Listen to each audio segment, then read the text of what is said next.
بسم اللہ الرحمن الرحیم۔ السلام علیکم ورحمۃ اللہ وبرکاتہ۔ میں پروفیسر حکیم عنایت اللہ دارالشفا دواخانہ کی طرف سے آپ کی خدمت میں حاضر ہوں، اور آج میں آپ لوگوں کے لیے ایک بہترین اسپیشل تلی کے بڑھنے کا نسخہ لایا ہوں۔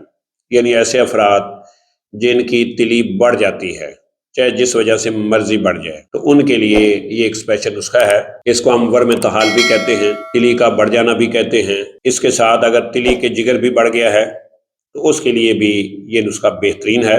یہ نسخہ ایک اچار پر مشتمل ہے، یعنی مولی کا اچار۔ آپ نے مولی کا اچار بنانا ہے، اس طرح بنانا ہے، یہ نوٹ فرما لیں۔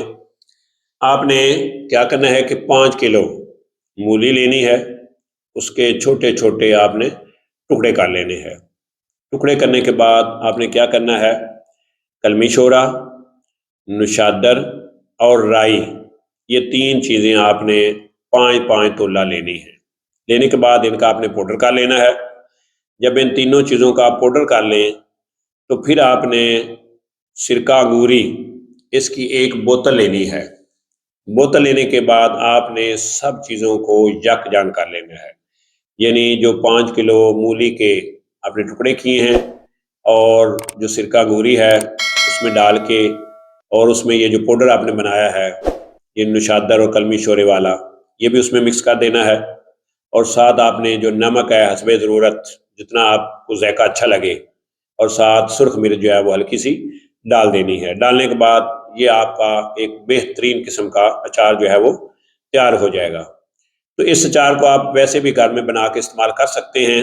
اس سے آپ کا تلی اور جگر، یہ دونوں جو ہیں اگر کسی وجہ سے بڑھ گئے ہیں تو یہ دوبارہ اپنی اصلی حالت میں آ جائیں گے۔ اس کے علاوہ یہ نظام کے لیے بھی یہ اچار جو ہے وہ بہت زبردست ہے۔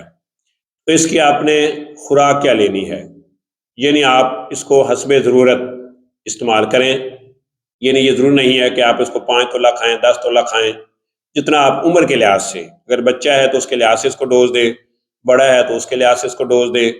تو انشاءاللہ العزیز اس نسخے کے استعمال سے جتنی بھی تلی اور جگر بڑے ہوئے ہیں وہ انشاءاللہ العزیز اپنی اصلی حالت میں آ جائیں گے۔ تو سیکس کے بارے میں کسی بھی معلومات کے لیے ہمارے چینل دارالشفا دواخانہ کے ساتھ بنے رہیں، جڑے رہیں۔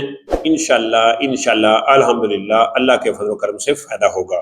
تو اسی کے ساتھ مجھے پروفیسر حکیم عنایت اللہ کو اجازت دیجیے۔ اللہ میرا اور آپ لوگوں کا حامی و ناصر ہو۔ اللہ حافظ۔ السلام علیکم ورحمۃ اللہ وبرکاتہ۔